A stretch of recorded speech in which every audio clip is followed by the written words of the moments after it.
Votimet nisën sot në orën 8 dhe u mbyllën në orën 18:30. U shtyp për refleksin që ishte marrë të votuesve akoma.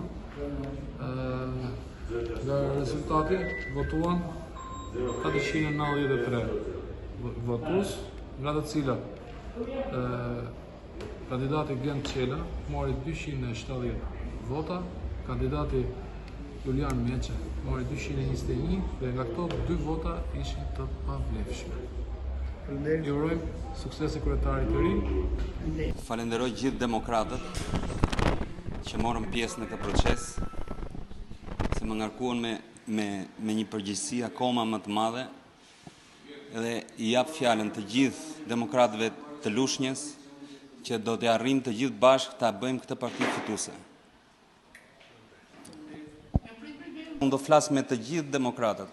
Do i kërkoj, do i dështri dorën të gjithëve për bashkëpunim që ta bëjmë këtë parti këtu në rrethin e Lushnjës, ta bëjmë parti fituese.